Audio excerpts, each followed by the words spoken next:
Good morning, students. How are you all? I hope all are doing great. బాగున్నారు కదా అందరూ? Okay, చాలా రోజుల తర్వాత మళ్ళీ I hope everything is going well. Coming to the point, today we are going to discuss about another new lesson. It is nutritious food. What it is, our lesson name is nutritious food. What is this? Nutritious food. Madam, ఫుడ్లో nutritious కూడా ఉంటుందా? ఫుడ్లో minerals ఉంటాయా? ఫుడ్లో proteins ఉంటాయా? ఫుడ్లో vitamins ఉంటాయా? ఇన్ని ఉంటాయా మేడం? అన్నిటి గురించి తెలుసుకోవడానికి కదా మనం చదువుకుంటున్నాం. కాబట్టి let's move on to the lesson. Page number 46, course book, volume 1, EVS, grade 5. We may find things in our surroundings. Some of them do not need food. What are they are called? కొన్ని surroundings ఉంటాయి. మన surroundings అంటే ఏంటి? Environment అంటే మన surroundings అంటే చుట్టుపక్కల. కొన్నిటికి ఫుడ్ అవసరం లేదు. ఏంటి అవి? మీకు ఏమైనా ఐడియా ఉందా? గెస్ట్ చేస్తున్నారా? కొన్నిటికి ఫుడ్ లేకుండా కూడా అవి ఉంటాయి కదా. మనమైతే మార్నింగ్ ఫుడ్ తీసుకోకుండా, ఇప్పుడు నేను మార్నింగ్ ఫుడ్ తీసుకోకుండా లెసన్ చెప్పాను అనుకోండి, మహా అంటే ఒక ½ అన్ అవర్ చెప్తాను, లేదంటే 1 అవర్ చెప్తాను. తర్వాత ఆటోమేటిక్గా ఏమవుతుంది, నాకు కళ్ళు తిరిగి పడిపోతాను. ఎందుకు? ఎనర్జీ ఇస్తుంది ఫుడ్ అనేది. నేను ఫుడ్ తీసుకోకపోతే నాకు ఎనర్జీ అనేది రాదనమాట. సో ఆ ఎనర్జీ రాకపోతే నేనేం చేయలేను, అరవలేను, మాట్లాడలేను, అసలు ఏమీ చేయలేను. కాబట్టి ఫుడ్ అనేది కంపల్సరీగా తీసుకోవాలి. చాలామంది పిల్లలు మార్నింగ్ బ్రేక్ఫాస్ట్ స్కిప్ చేస్తూ ఉంటారు. పొద్దున్నే తినబుద్ధి కాదు, 8:30కే స్కూలు, సో తొందరగా వచ్చేయాలి, అసెంబ్లీకి లేట్ అవుతే మళ్ళీ ప్రాబ్లం అవుతుంది అని చెప్పేసి స్కిప్ చేస్తూ ఉంటారు. బాగా గుర్తుపెట్టుకోండి, మార్నింగ్ బ్రేక్ఫాస్ట్ ఎవరైనా స్కిప్ చేస్తున్నారంటే వాళ్ళకి మెమరీ పవర్ అనేది ఆటోమేటిక్గా తగ్గిపోతుంది. కాబట్టి మనకు మంచి మెమరీ ఉండాలన్నా, మనకు డే అంతా పాజిటివ్, అంటే ఏ నెగిటివ్స్ లేకుండా మంచిగా పాజిటివ్గా వెళ్ళిపోవాలన్నా, ఇవన్నిటికీ మనకు కావాలి అని అంటే ఏం చేయాలి? ఖచ్చితంగా మార్నింగ్ బ్రేక్ఫాస్ట్ అనేది చేయాలి. ఏదో ఒకటి తినేసి వస్తూ ఉండాలి. Okay, the sign boards are displayed in a restaurant. Why do they indicate? మామూలుగా మనం రెస్టారెంట్స్కి వెళ్తే మనం కడపలో చూస్తూ ఉంటాం కదా, చాలా రెస్టారెంట్స్ ఉన్నాయి. మనకి దగ్గరగా కడప, ప్రొద్దుటూరు అనమాట. సో వీటిలో మనకు చాలా రెస్టారెంట్స్ కనిపిస్తూ ఉంటాయి. మంత్రా కనిపిస్తుంది, తర్వాత ఆంధ్ర స్పైస్, KFC, ఇలా చాలా కనిపిస్తూ ఉంటాయి. వాటిలో మనకు వెజ్ ఉంటుంది, నాన్ వెజ్ ఉంటుంది. కొన్నిట్లో అయితే ఓన్లీ ఇప్పుడు KFC అనుకోండి, ప్యూర్గా నాన్ వెజ్, వెజ్ ఉంటుంది అనమాట.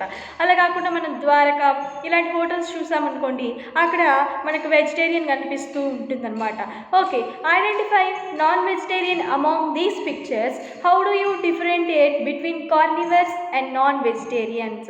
మీకు ఆల్రెడీ చెప్పాను నేను లాస్ట్ ఐ థింక్ బిఫోర్ క్లాసెస్లో, కార్నివర్స్ అంటే ఏంటి, ఒమినివర్స్ అంటే ఏంటి, హెర్బివర్స్ అంటే ఏంటి అని. మేబీ మర్చిపోయి ఉంటాను అనుకుంటాను. గుర్తుండే వాళ్ళు గెస్ చేయండి, నేను వచ్చే కమింగ్ అప్లో చెప్తాను. Why do we need food? Where do we get our food from? ఎందుకు మనకు ఫుడ్ కావాలి? మనం ఫుడ్ని ఎక్కడి నుంచి మనకు ఫుడ్ అనేది వస్తుంది? ఆల్రెడీ నేను చెప్పాను. Why do we need food? We need food for our energy. నేను మాట్లాడడానికి కానీ, పరిగెత్తడానికి కానీ, ప్రతి ఒక్కరికి ఏం కావాలి? ప్రతి మనిషికి, ప్రతి జంతువుకి ఏం కావాలమ్మా? ఫుడ్ అనేది కావాలి. ఫుడ్ లేకుంటే ఏమీ చేయలేరనమాట. వాటర్ బేస్ మేడం, కొంతమంది మీరు డౌట్ రావచ్చు, ఇక్కడ క్లాస్ చూస్తున్న పెద్దవాళ్ళకి కానీ పిల్లలకి కానీ డౌట్ రావచ్చు కామన్గా. మనం కొంతమంది ఫాస్టింగ్ ఉంటారు కదా, ఫాస్టింగ్ ఉన్నప్పుడు వాళ్ళు ఫుడ్ తీసుకోరు కదా. ఫుడ్ తీసుకోకుంటే ఎలా వాళ్ళు మరి గెయిన్ అవుతూ ఉంటారు? మీరు చెప్తున్నారు ఎనర్జీ అనేది ఫుడ్ వల్లే వస్తుంది, ఫుడ్ తీసుకోకుండా ఎలా ఉంటారని. ఇప్పుడు మామూలుగా చాలామంది ఫాస్టింగ్ ఉన్నప్పుడు వాళ్ళు ఎక్కువగా ఏం చేస్తారు? వాటర్ అనేది డైల్యూట్ చేస్తారు అనమాట బాడీలో. వాటర్ తీసుకొని వాటర్ బేస్ ఒక 1 or 2 days వరకు ఉండొచ్చు. అప్పటికే HCl లోపల హైడ్రోక్లోరిక్ యాసిడ్ అనేది పొంగిపోయి మనకు మార్నింగ్ మనం కక్కుతూ ఉంటాం కదా, బ్రషింగ్, టంగ్ క్లీనర్ తర్వాత కొంతమందికి ఫింగర్స్ పెట్టి లోపల ఉండేదంతా బయటకు తీస్తుంటారు. పసర్ అంటారు, గ్రీన్ కలర్లో వస్తుంది. అది నథింగ్ బట్ HCl, అంటే హైడ్రోక్లోరిక్ యాసిడ్ అనేది పొట్టలో ఉంటుందన్నమాట.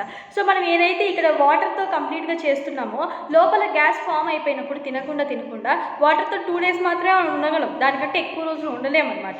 అలాగా వాటర్ తీసుకుంటూ ఫుడ్ తీసుకోకుండా ఉంటే మనకి ఎనర్జీ లెవెల్స్ అనేటివి డౌన్ అయిపోతాయి. కాబట్టి why do we need food అంటే, ఫుడ్ మనకు కంపల్సరీగా ఎనర్జీని ఇస్తుంది, బలాన్ని ఇస్తుంది, శక్తిని ఇస్తుంది, memory power, brain, lungs, heart, hands, legs అన్నీ వర్క్ చేయడానికి యూజ్ అవుతుంది. Okay, where do we get food from? మనకి ఫుడ్ ఎక్కడి నుంచి వస్తుంది? గెస్ చేస్తారా ఏమైనా? ఫ్రమ్ ప్లాంట్స్, యానిమల్స్ నుంచి మనకు ఫుడ్ వస్తుంది. What happens if we depend on animals only for our food? మనం ఓన్లీ యానిమల్స్ మీదే డిపెండ్ అవుతామా ఫుడ్ వల్ల? చూద్దాం. Eating anything or something to merely satisfy our hunger is not conductive to our health. We have to eat a variety of food both from plants and animals. ఇప్పుడు చూడండి, కొంతమందికి non veg అంటే చాలా ఇష్టం ఉంటుంది. Sunday okay, every Sunday okay పర్లేదు. అలానే రోజు నాన్ వెజ్ తిన్నాం అనుకోండి, మనకు అందాల్సిన క్యాలరీస్ అనేవి ఎక్కువ అందిపోతాయి. ఇప్పుడు చూడండి, ఏదైనా కూడా షుగర్ లెవెల్స్ అనేవి, డయాబెటిక్స్ లెవెల్స్ అనేవి మన కంట్రోల్లో ఉంటేనే షుగర్ తీసుకోవాలి, సాల్ట్ తీసుకోవాలి, అలాగే వాటర్ కూడా ఎక్కువ తీసుకోవాలి. సాల్ట్ మానేసామనుకోండి లో బీపీ అయిపోయి కళ్ళు తిరిగి పడిపోతుంది. అలానే సాల్ట్ ఎక్కువ తీసుకున్నాం అనుకోండి చీటికి వాడికి కోపం వచ్చేస్తుంటుంది, కొంచెంగా ఇరిటేట్ అయిపోతూ ఉంటాం. కాబట్టి అన్నీ బ్యాలెన్స్ చేయాలి. ఇప్పుడు ఓన్లీ మనము యానిమల్ ఫుడ్డే తీసుకున్నాం అనుకోండి, ఏమవుతుంది, మనకి ఎక్కువగా క్యాలరీస్ అందిపోయి దానివల్ల కూడా మనకు కొలెస్ట్రాల్ అనేది పెరిగిపోతుంది, కొవ్వు పెరిగిపోతుంది. చాలామంది తిడుతూ ఉంటారు కదా టీచర్స్ కూడా, ఏంట్రా నీకు ఇంత కొలెస్ట్రాల్ ఏంటి, మామూలుగా చిన్నపిల్లలు తిట్టుకునేటప్పుడు ఇంత కొవ్వు ఏంట్రా అంటూ ఉంటుంది. కొవ్వు ఉండాలి, కొవ్వు ఉండకుండా పోవద్దా? కొవ్వు ఉండాలి. బాడీలో ఎంతవరకు ఉండాలి కొలెస్ట్రాల్? అంతవరకే ఉండాలి. దానికంటే ఎక్కువ వెళ్ళిందనుకోండి కొలెస్ట్రాల్, హార్ట్ ప్రాబ్లమ్స్ అంటే హార్ట్ స్ట్రోక్స్, హార్ట్ అరెస్ట్లు ఇవన్నీ వస్తూ ఉంటాయి. కాబట్టి ఫుడ్ని బట్టి మనము ఎప్పుడు కూడా ఫుడ్ని ఒక మెడిసిన్ లాగా తీసుకోవాలి, కానీ మెడిసిన్ ఒక ఫుడ్ లాగా తీసుకోకూడదు. అంతే కదండి. ఫుడ్ మనం తీసుకునే ఫుడ్ కరెక్ట్గా మనం ఇంప్లిమెంట్ చేసుకుంటే మనకి మెడిసిన్స్ మీద ఆధారపడాల్సిన అవసరం లేదు. కానీ మనం మెడిసిన్స్ని ఫుడ్ లాగా తీసుకుంటున్నాం. కాబట్టి be careful while you are eating. మనం ఎక్కువగా ప్లాంట్ ఫుడ్, వెజిటేరియన్ ఫుడ్ని ఎక్కువగా ప్రిఫర్ చేయాల్సి ఉంటుంది. Weekly once, weekly twice okay. అలా కాకుండా ఎక్కువ ఆకలి వచ్చేస్తుంటుంది అంటే మార్నింగ్ అంతా ఆడుకుని ఉంటాం స్కూల్లో, తర్వాత స్టడీ చేసి ఉంటాం, హోంవర్క్స్, రైటింగ్ ఎవ్రీథింగ్ ఉంటుంది కదా.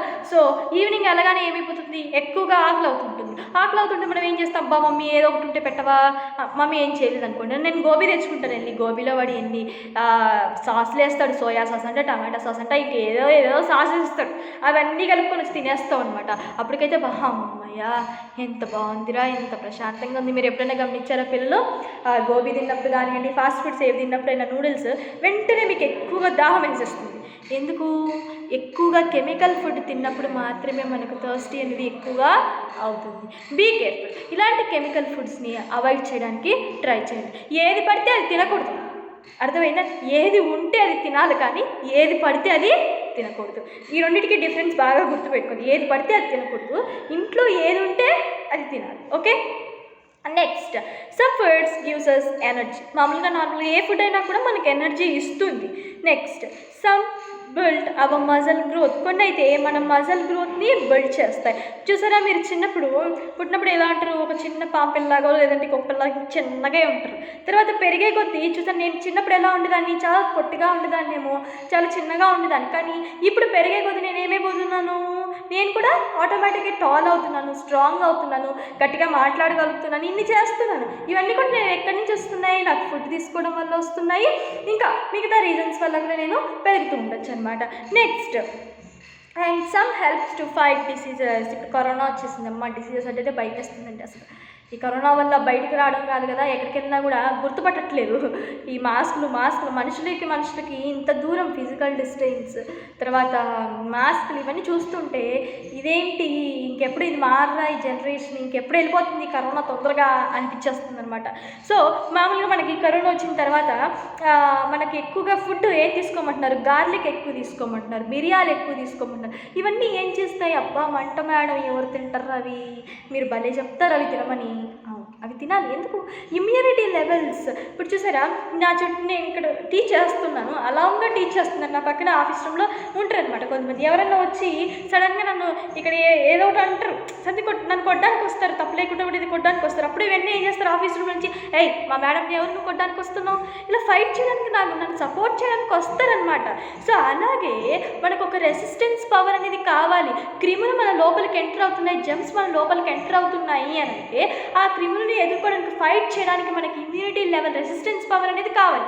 అలా కాకుండా నీకు ఆ రెసిస్టెన్స్ పవర్ లేదనుకోండి, ఏమైపోద్ది, నువ్వు ఆటోమేటిక్గా డౌన్ అయిపోతాయి. కొంతమంది చూసారా, ఫీవర్ ఎక్కువ ఉన్నా కూడా, నేనే ఒక ఎగ్జాంపుల్ ఏంటంటే, ఒకసారి స్కూల్లో వర్క్ చేస్తున్నాను ఇక్కడ వేదాస్లో. వర్క్ చేస్తున్నప్పుడు 101 ఉంది నాకు fever, last year I think. So last year December ఆ టైంలో 101 ఉంది ఫీవర్. కూర్చోలేకున్నాను, లేవలేకున్నాను, కానీ ఐమ్ టెలింగ్ లెసన్. అసలు కూర్చుంటే ఇంకా లేవలేకున్నాను, లేస్తే కూర్చోలేకున్నాను, అలాంటి పొజిషన్లో ఉన్నాను నేను. కానీ లెసన్ ఏమో ఇలాగే మాట్లాడుతూ చెప్తూ ఉన్నాను. నాకు తర్వాత ఒక ట్యాబ్లెట్ వేసుకున్నాను, మళ్ళీ వెంటనే రికవర్ అయిపోయి మళ్ళీ నా రొటీన్కి నేను వచ్చేసాను. సో నేను అలాగే చెప్పడానికి కారణం ఏంటి, ఇమ్యూనిటీ లెవెల్స్ అనేవి నాకు ఎక్కువగా ఉన్నాయి. అంటే రెసిస్టెన్స్ పవర్ అనేది, నాకు ఏదైనా జంప్స్ నా లోపల బాడీలోకి అటాక్ అయినా కూడా వాటిని తట్టుకొని నేను వర్క్ చేస్తున్నాను అంటే నా బాడీ లెవెల్లో ఇమ్యూనిటీ లెవెల్ అనేది ఎక్కువగా ఉంది. అదంతా ఎక్కడి నుంచి వచ్చింది, నేను తీసుకున్న ఫుడ్లో నుంచే వస్తుంది. కాబట్టి కొన్ని ఫుడ్స్ మనకి ఏం చేస్తాయి, డిసీజెస్ని ఫైట్ చేయడానికి హెల్ప్ చేస్తాయి. In this lesson we shall learn how right and proper intake of food improvements to the health. మనకి ప్రాపర్ ఇంప్రూవ్మెంట్స్ హెల్త్కి ఉండాలి అని అంటే ఎలాంటి ఫుడ్ తీసుకోవాలి, ఎలాంటి ఫుడ్ తీసుకుంటే మనకి హెల్త్ బాగా వస్తుంది అనేది ఈ లెసన్లో నేర్చుకోబోతున్నాను. ఇప్పుడు మీరు గమనించారా పిల్లలు, మీ తాతయ్య ముత్తాతయ్య, మీ మమ్మీ వాళ్ళ తాతయ్య గురించి అడగండి. మీ మమ్మీ దగ్గరికి వెళ్ళి మమ్మీ తాతయ్య ఎన్ని ఇయర్స్ బ్రతుకున్నారు అని అంటే వాళ్ళు ఆటోమేటిక్గా చెప్తారు 90 years, 85 years, లేదంటే 95, కొంతమంది 105 కూడా ఉన్నారనమాట. అప్పటి కాలంలో ఏం చేసేవాళ్ళు, మంచి ఫుడ్ తీసుకునేవారు, రాగి సంగటి, దాని తర్వాత జొన్నలు, ఇవన్నీ. ఈ కాలంలో రాగి సంగటినే పిల్లలకు చాలామందికి తెలియకపోవచ్చు. అలాంటి దుస్థితిలో ఉన్నాం. ఎందుకు అలాంటి బ్యాడ్ టైమ్స్లో ఉన్నాం, ఎందుకు అప్పుడు తీసుకున్న ఫుడ్ ఇప్పటికీ పనికిరాదనమాట, ఫ్యాషన్ అయిపోయింది అంతా, అంతే కదా. అప్పుడు అలవాట్లని ఇప్పుడు పాతవి, ఇప్పుడు కొత్తగా వచ్చే వాటన్నింటినీ మనకి హెల్త్ డ్యామేజ్ అయిపోతుంది, అవునా కదా. కాబట్టి అప్పుడు వాళ్ళు అంత మంచి ఫుడ్ తీసుకున్నారు కాబట్టి వాళ్ళు అన్నేళ్ళు బ్రతికారు. కానీ మనం ఈ సాసులంట, సోయా సాసులంట, తర్వాత ఈ టమాటో సాసులంట, ఇవేవో సాసులు తీసుకొని ఏం చేస్తున్నాము, ఇంత డ్యామేజ్ని 65 years, 30 years, 40 years. I'm very shocked that ఒక చిన్న అమ్మాయికి షుగర్ వచ్చింది. She is 3rd class or 4th class, she got diabetic. I'm very sure. ఎందుకు అంత చిన్న అమ్మాయి చనిపోయింది కూడా, అమ్మాయి డయాబెటిక్స్. ఎందుకంటే ఇన్ని చాక్లెట్లు చూసారా. మన హెల్త్ మన చేతుల్లో, మీ ఆరోగ్యం మీ చేతుల్లో అనే స్లోగన్ కూడా ఈ మధ్య కరోనాలో చాలా పాపులర్ అయిపోయింది. ఎందుకలాగా, మనం ఏది తింటామో దాన్ని బట్టి మన బాడీ రియాక్ట్ అవుతుంది, అవునా కదా. So okay, page number 47. Our food should include all essential substance called nutrients. Nutrients అంటే ఏంటి, ఆల్ ఎసెన్షియల్ విటమిన్స్ ఉండాలి, ప్రోటీన్స్ ఉండాలి, మినరల్స్ ఉండాలి, అన్నీ ఉండాలి. అన్నీ ఇంక్లూడ్ అయితే దాన్ని ఏమంటాము, న్యూట్రియంట్స్ అంటారు. Okay, these are carbohydrates, protein, fats, vitamins and minerals through water and dietary fibers are not considered as nutrients. They are also essential components of our food. The method of proceeding nutrients in relation to the body's dietary needs is called nutrition.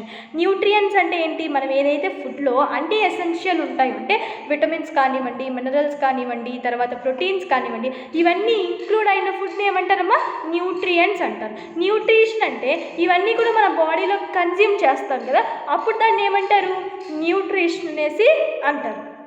Okay, some nutrients such as, కొన్ని nutrients ఉన్నాయి, అవేంటివి, carbohydrates, fats and proteins are required by our body in a large quantities. ఏవి కావాలి, carbohydrates energy levels produce చేస్తాయి వెంటనే. Next proteins body బిల్డింగ్కి కావాలి. Fats లేకుంటే ఏముంటుందమ్మా, బాడీలో సరిగ్గా సత్తు ఉంటుంది, అంటే ఇమ్యూనిటీ లెవెల్స్ కొంచెం బ్రేక్ అవుతూ వస్తాయి అన్నమాట. ఫ్యాట్స్ ఉండాలి, ఉండాలి, మరి అంతగా ఫ్యాట్స్ ఉండకూడదు. ఎక్కువగా ఫ్యాట్ ఉన్నా కూడా అదేమవుతుంది, డ్యామేజ్ అవుతుంది. ఏది ఉన్నా కూడా తక్కువగా ఉండాలి, అలానే అంత తక్కువగా ఉండకూడదు, అలానే అంత పెద్దగా ఉండకూడదు, మీడియంగా ఉంటూ ఉండాలి. Okay, and these are micronutrients. వీటిని ఏమంటారమ్మా, మైక్రోన్యూట్రియంట్స్ అంటారు. వీటిని carbohydrates, fats and proteins. Vitamins and mineral are micronutrients, micro which are essential in small quantities. మనకు లార్జ్ క్వాంటిటీస్లో కావాల్సినవి ఏంటివి, కార్బోహైడ్రేట్స్, ఫ్యాట్స్, ప్రోటీన్స్. నెక్స్ట్ మనకు స్మాల్ క్వాంటిటీస్లో కావాల్సినవి ఏంటివి, vitamins, minerals. Okay, the nutrients are further classified into body building, energy giving and protective based on their function. మనము ఇప్పుడు కొన్ని న్యూట్రియంట్స్ ఏవైతే ప్రోటీన్స్, తర్వాత కార్బోహైడ్రేట్స్, విటమిన్స్, మినరల్స్ ఇవన్నీ ఉన్నాయో వాటి గురించి ఇప్పుడు బెసిఫిక్గా క్లాసిఫైగా మనం బ్రీఫ్గా తెలుసుకుందాం. Page number 48. First one, carbohydrates. These include starch and sugars. They provide the needed energy to our body. ఇందాక ఆల్రెడీ నేను చెప్పినట్టు ఈ కార్బోహైడ్రేట్స్ ఏం చేస్తాయి, ఇన్స్టెంట్ ఎనర్జీని ఇచ్చేస్తూ ఉంటాయి. నేను ఐ థింక్ ఒక 15 years or 25 years బ్యాక్ అప్పట్లో టీవీలు కొత్తగా వచ్చినప్పుడు ఒక అడ్వర్టైజ్మెంట్ వచ్చేది ఏంటంటే సన్ఫీస్ట్ బిస్కెట్స్ అనేవి నెస్లే కంపెనీ వారు అనుకుంటాను. సన్ఫీస్ట్ బిస్కెట్స్ 4 తింటే ఒక చపాతీ తిన్నట్టు కార్బోహైడ్రేట్స్ ఎన్ని ఉంటాయి అంటే మామూలుగా బిస్కెట్స్ వెనకాల కూడా మనం చూస్తూ ఉండొచ్చు అనమాట. కార్బోహైడ్రేట్స్ అన్ని ఉంటాయి ఇన్ని ఉంటాయి అని చెప్తూ ఉంటారు. సో అలాగా కార్బోహైడ్రేట్స్ అంటే ఏంటి, ఇన్స్టెంట్ ఎనర్జీని మనకి ఇచ్చేస్తాయి. ఎనర్జీని మన బాడీలో ఏం చేస్తాయి, ప్రొడ్యూస్ చేస్తాయి అనమాట. Excess carbohydrates are stored in our body in the form of fats. Fats అంటే ఏంటి, కొవ్వు రూపంలో ఎక్కువగా మనం కార్బోహైడ్రేట్స్ తీసుకున్నాం అనుకోండి అవి స్టోర్ అయి ఉంటాయి అనమాట. Sugar gives us quick energy. Sugars మామూలుగా గ్లూకోజ్ ఎక్కువగా ఎండలో కారిపోతుంది అనుకోండి, చోట్ల కారిపోయి కలిసి పడిపోయాడు అనుకోండి, ఎవరన్నా వెంటనే ఏం చేస్తారు, అమ్మ గ్లూకోజ్ ఇవ్వండి తనకి అని చెప్తారు. Instant energy. షుగర్ అంటే glucose is nothing but sugar substance ఉంటాయి అనమాట. సో అలా తీసుకోగానే వెంటనే ఏమవుతుంది, ఎనర్జీ అనేది వచ్చేస్తుంది. Next when they are tired. Yes, glucose gives us instant energy to athletes when they are tired. ఎవరైతే ప్లేయింగ్ గేమ్స్ ఆడుతూ ఉంటారో వాళ్ళందరూ కూడా మనం గ్లూకోజ్ తీసుకుంటూ ఉంటారు, ఎందుకంటే ఇన్స్టెంట్ ఎనర్జీ అనేది వాళ్ళకి వస్తుంది. కార్బోహైడ్రేట్స్ ఎక్కడి నుంచి వస్తాయి మనకు, వేట్లో నుంచి, పొటాటోస్ నుంచి. స్వీట్ పొటాటోస్ అంటే బంగాళదుంపలు అంటాం, కంచుగడ్డ, ఎస్ స్వీట్ పొటాటోస్ అంటాం కదా వాటిని. నెక్స్ట్ రా బనానా, మెయిజ్ అంటే మొక్కజొన్న, నెక్స్ట్ వీట్ చపాతీ తింటూ ఉంటాం కదా, నెక్స్ట్ రైస్, వీటన్నిటిలో నుంచి కూడా మనకు కార్బోహైడ్రేట్స్ అనేటివి వస్తాయి. మీరు బాగా గుర్తుపెట్టుకోవాల్సింది ఏంటి అంటే కార్బోహైడ్రేట్స్ అంటే షుగర్ సబ్స్టాన్స్, ఇన్స్టెంట్గా మనకి ఎనర్జీ అనేటివి ఇస్తాయి. ఇవి స్టార్చ్ని షుగర్స్ని ఇంక్లూడ్ చేస్తాయి. ఎక్కువ ఉన్న కార్బోహైడ్రేట్స్ ఎలా స్టోర్ అవుతాయి, ఫ్యాట్స్ రూపంలో బాడీలో స్టోర్ అవుతాయి. Next proteins. These are essential for growth and building of our body. Growth మనం పెరగడానికి, నెక్స్ట్ మనం బలపడడానికి, మజిల్ గ్రోత్కి ఏం చేస్తాయి ఇవి, ప్రోటీన్స్ అనేవి హెల్ప్ చేస్తాయి. They help in the formation of new cells and to repair damaged cells. Cells అంటే ఏంటి మేడం, బ్యాటరీ సెల్సా లేదంటే సెల్ ఫోన్లా? సెల్స్ అంటే మీరు 8th కానీ 9th కానీ అప్రోచ్ 7th నుంచి మీకు స్టార్ట్ అవుతుంది వాట్ ఈస్ సెల్ అని. మన బాడీ అంతా కూడా సెల్ అనేది మేడప్ అయింది, సెల్ మెంబ్రేన్ అనమాట. మామూలుగా కొత్త సెల్స్ పుట్టాలంటే పాత సెల్స్ చనిపోయి ఉంటాయి. సో మన బాడీలో ఏవైతే టైం అయిపోతుందో అందరూ చనిపోతూ ఉంటారు కదా, అది సహజం. అలాగే మన బాడీలో కూడా కొన్ని వేల లక్షల కోట్ల సెల్స్ ఉంటాయి అన్నమాట.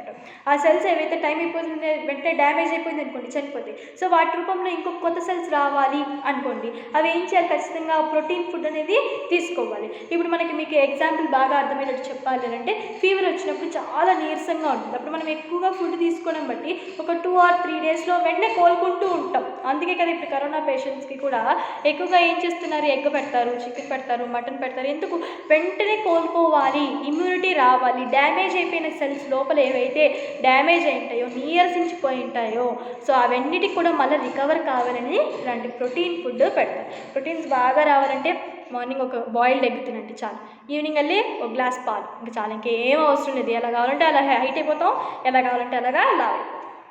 అలానే ఎక్కువ లావు కావట్లేండి, మామూలుగా మనకు ఉండాల్సిన గ్రోత్ని బట్టి ఇంక్రీజ్ అవుతాం. సో ఈ ప్రోటీన్స్ మనకి ఎక్కడి నుంచి వస్తాయి, పల్సెస్, ధాన్యాల నుంచి. అంటే పల్సెస్ అంటే ఏంటివి, మనం పప్పు తింటాం కదా, పప్పులో కూడా మంచి ప్రోటీన్ ఉంటుంది. మిల్క్లో ఉంటుంది, ఎగ్స్, మటన్, నెక్స్ట్ ఫిష్, ఇక్కడ మీరు చూస్తున్నారు కదా కింద. నెక్స్ట్ ఇలాంటి ఫుడ్ని తీసుకుంటే మనకి ప్రోటీన్ లెవెల్స్ అనేటివి బాగుంటాయి. Next fats. Fats are the storage house of energy in our body. Already నేను కార్బోహైడ్రేట్స్లో చెప్పాను, ఫ్యాట్స్ అనేవి మనకి ఎనర్జీ స్టోరేజ్ని ఇస్తాయన్నమాట. This provide more energy than carbohydrates. Carbohydrates కంటే ఎక్కువ ఎనర్జీ ఇస్తాయి.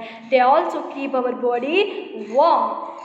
మీరు గమనించారా ఎప్పుడైనా పాకిస్తాన్లో కానివ్వండి, ఎక్కువగా అమెరికాలో, మన ఇండియాలో కొంతమంది నాలెడ్జ్ ఎక్కువగా ఉన్న వాళ్ళు తీసుకుంటారు, కానీ ఎక్కువ ఏమి తీసుకుంటారంటే అమెరికన్స్ కానివ్వండి, పాకిస్తానీస్ ఎక్కువగా డ్రై ఫ్రూట్స్ తింటూ ఉంటారు.